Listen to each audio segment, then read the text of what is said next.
Of all the negative plays in football, sack, pick, whatever this is, wow. I have never seen this before in my life. there's one that offensive people find particularly offensive: the batted ball. Pass batted down to the line of scrimmage. Deflected and incomplete.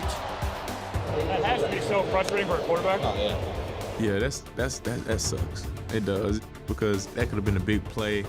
Golden was open, and I threw it, and he freaking batted it.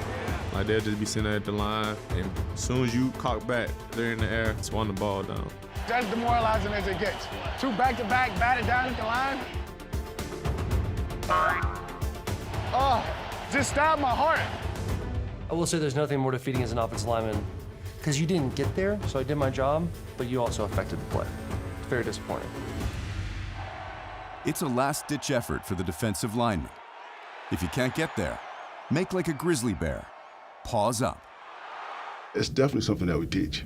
Quarterbacks are getting rid of the ball so quick now, because of spread offenses and the quick passing game, you're not going to get there. So get your hands up and use your length to knock balls down. And a lot of times, balls are not knocked down, they're tipped. And that turns into turnovers. Russell Wilson, ball's batted in the air! Intercepted! Yes! Touchdown, Anthony Harris! Yeah, it's probably one of the most annoying things ever. But I think there's certain guys that just have a great feel. That's what Calais Campbell can do. He can ruin a game plan. Calais is really good. He's tall, obviously. Cam Jordan. This one's batted down by Jordan.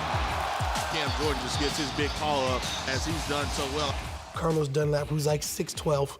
Carlos Dunlap He's one of the leaders in the league with those passes defended. He's done a great job knocking those balls down.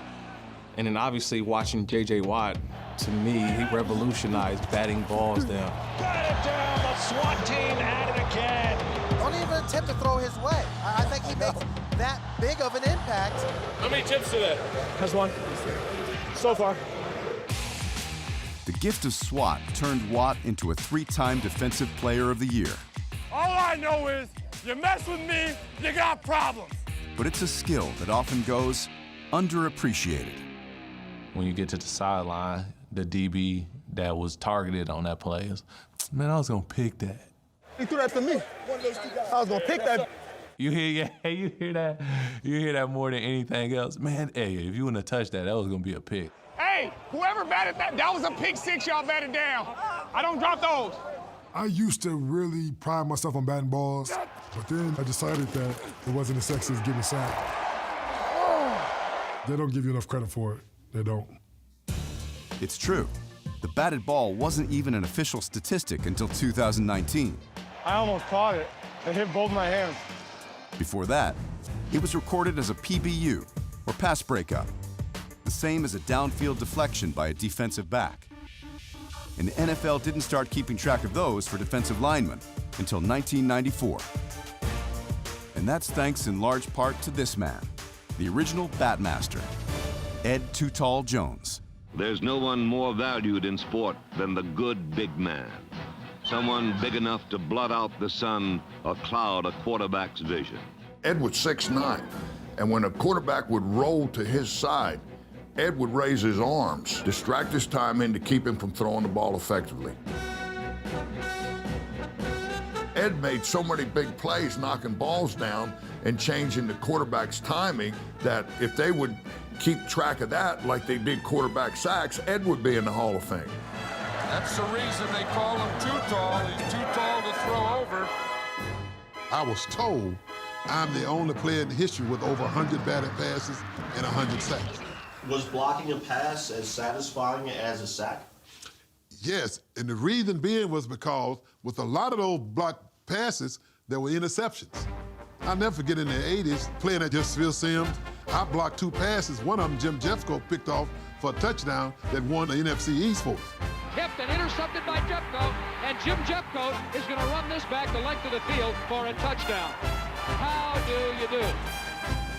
See, even though quarterbacks sometimes try and change a few things up, they have the same tendencies. I'd studied Phil, and Phil liked to throw to the tight end, Bavaro.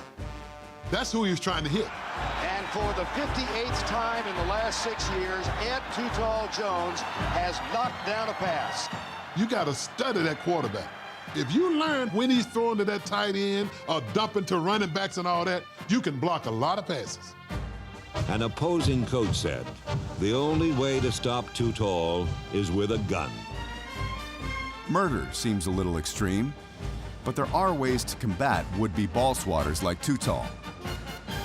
Growing up, playing offensive line, our coach used to say, hey, if someone jumps up, punch them, in the you-know-what. You want to jump up and put your hands in there, you're going to eat a couple fists into the rib cage or the stomach or somewhere like that to make him decide the next time whether he wants to jump up and bat a ball. I like this by Wagner, right? That's what you're taught to do. Jump up in the air, go hit him in the chest, bam, but damage already done for Kiko Alonso. You have to practice it. You have to do things like, have guys hold tennis rackets and really teach the quarterback to kind of see through the forest and throw it. These inflatable balloon men are impressive, though not nearly as intimidating as the Chiefs' real-life balloon man, Chris Jones. Let's go! Chris is long, and he actually has great ball skills. You don't talk about much of that from the defensive line standpoint, but he is a phenomenal athlete. You batted that ball down? Oh, yeah. I'll in your face all day. Jones is ranked in the top 5 in batted balls 3 years in a row, doing much of his damage in the playoffs. He's got another pass batted down. Chris Jones again with 2 snow shovels, 1 in each hand. What? How many tip balls you got today? About 4 or 5, He even gave Pat Mahomes a run for MVP in Super Bowl 54. Pass is tipped and almost intercepted. Chris Jones, his second pass broken up. You're an awesome player, dude. That tipped was the difference, man. Good job. This past offseason, Jones was made the highest-paid defender in Chiefs history. I love y'all. So perhaps times are changing. Teams are finally waking up to the true value of the batted ball. Hey, you never know. Good things happen when you get your hand up. Next thing you know, you made a big play. You didn't really mean for it to happen. At the very least, it sure is a great way to get under a quarterback's skin. I hate batted balls. I think they ought to be legal and truly ought to be banned from the NFL. It's just my honest personal opinion.